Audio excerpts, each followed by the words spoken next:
Alhamdulillah,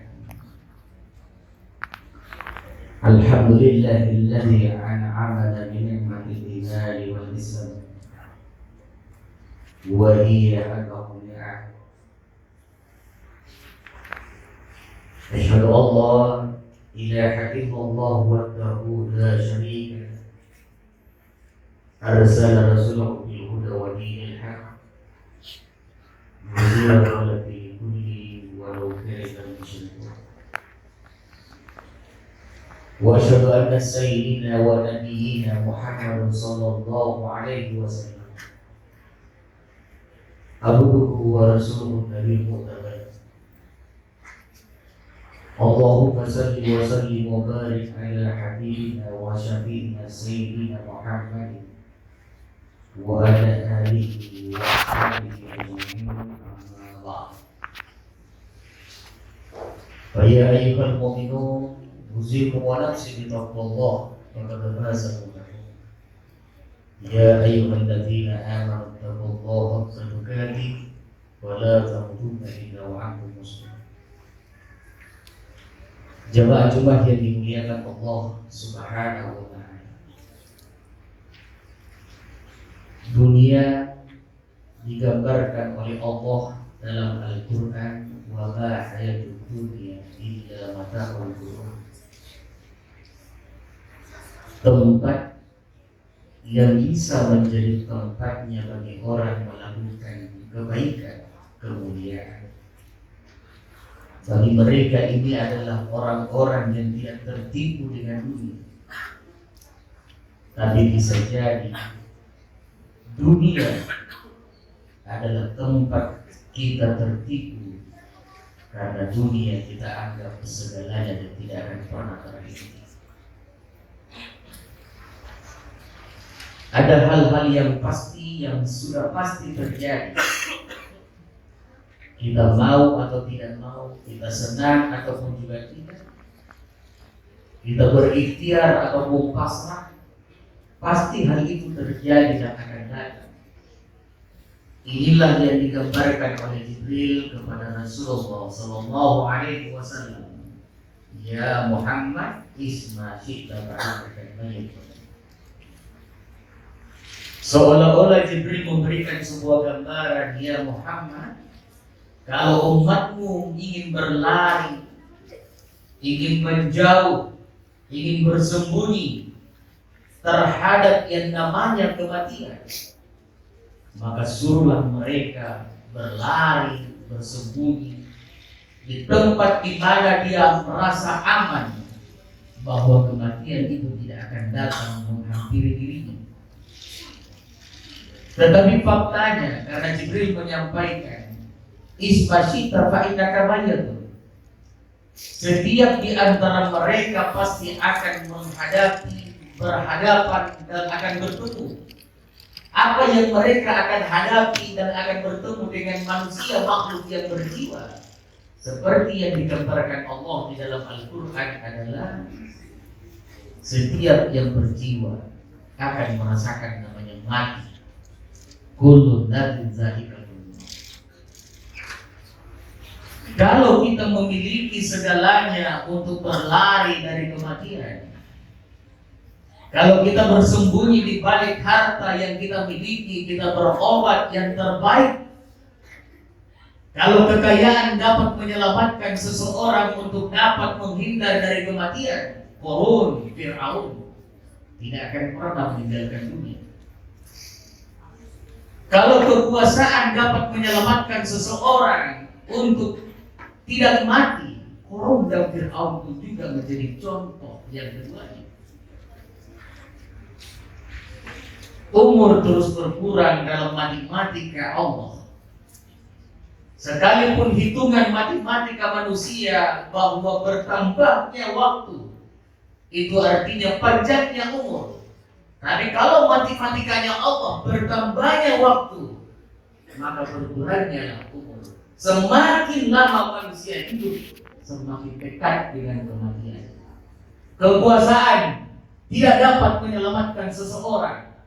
Harta tidak akan pernah dapat menyelamatkan seseorang. Pangkat dan jabatan yang telah Allah amanahkan di dunia, itu pun juga tidak akan pernah mampu menyelamatkan dirinya untuk bersembunyi dari kematian. Ada yang diperdaya oleh dunia yang tidak ingat mati, padahal Nabi selalu ingatkan, la tansaunal maut fa innal maut la yansaka. Jangan, kata Nabi, kau lupa mati, karena sesungguhnya mati itu tidak pernah melupakan engkau. Umur berapa, waktunya kapan, di detik berapa, denyut nadi yang keberapa, Allah yang tahu. Manusia tidak dapat menafsirkan kapan dia akan dipanggil dan berakhir. Celakanya, Nabi hanya ingatkan bahwa celakalah mereka yang panjang umurnya, sedikit amalnya. Kenapa Rasulullah jauh sebelumnya, berabad-abad tahun yang lalu, mengingatkan umatnya, celakalah umatku, diberikan kesempatan panjang umur, sedikit amal kebaikannya. Beruntunglah umatku, sedikit waktu yang diberikan, tetapi amalnya baik dan sempurna. Jemaah yang dimuliakan Allah Subhanahu wa Ta'ala, sebagai orang yang beriman, tentu dia tidak menerjemahkan kematian hanya berakhirnya kehidupan dunia. Dia akan meyakini satu hal, bahwa setelah kehidupan dunia ada alam yang selanjutnya.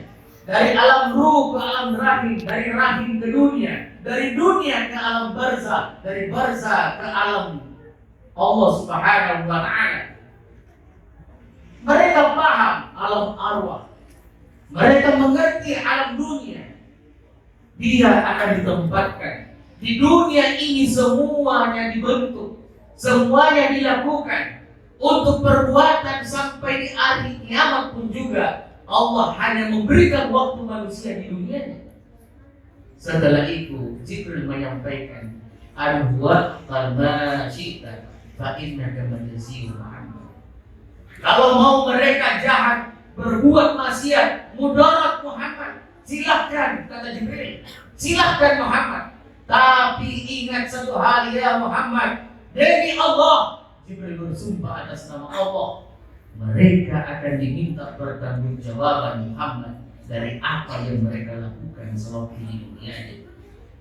Surga nanti setelah alam barzakh, tetapi surga sudah dibuat di alam dunia. Neraka nanti setelah alam barzakh, tapi neraka sudah dibentuk di dunia. Bagi mereka yang tidak tahu, tidak meyakini bahwa dia akan berakhir hidupnya, kita sudah diperlihatkan dengan nyata di hadapan kita, saudaraku. Apa yang diperlihatkan? Ada orang cerdas tetap juga meninggal. Ada yang kaya yang tidak dapat berobat tetap meninggal. Ada dokter ahli dapat menyembuhkan berbagai penyakit, tetap juga dia akan menghadap Allah. Ini bukan kisah, ini fakta bahwa sesungguhnya yang berjiwa tidak memandang siapakah dia, setinggi apa ilmunya, setinggi apa jabatannya.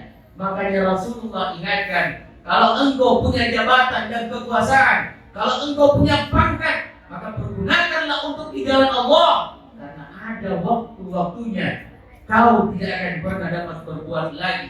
Di saat alam barzakh terjadi, alam yang sangat sempit setelah kuburan, tidak sampai di situ jemaah yang dimuliakan Allah. Masih ada ruang sempit yang akan kita dapatkan. Sebagai seorang muslim, di ruang sempit itulah kita akan dibaringkan. Tidak sampai di situ karena sempitnya ruang ini, sehingga kita tidak dapat menghadap ke atas, tapi kita harus dibaringkan dan dibaringkan ke samping. Sampai dari situ jemaah yang dimuliakan Allah, tidak.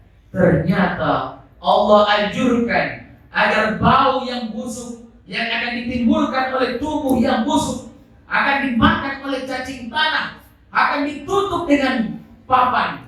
Sampai kali di situ akhirnya tidak jemaah yang dimuliakan Allah. ternyata tanah akan kita bawa ke kuburan, akan ditimbun kita, kegelapan akan terjadi, tidak ada lagi cahaya kecuali cahaya Allah, pertolongan Allah, doa-doa orang soleh, amal-amal yang akan menjadikan kuburan menjadi sinar, akan bercahaya. Dan ini janji Allah Subhanahu wa ta'ala bagi orang yang soleh, amalnya baik, dilapangkan kuburnya, disediakan kuburnya, dan dibangun istana di dalam kuburnya.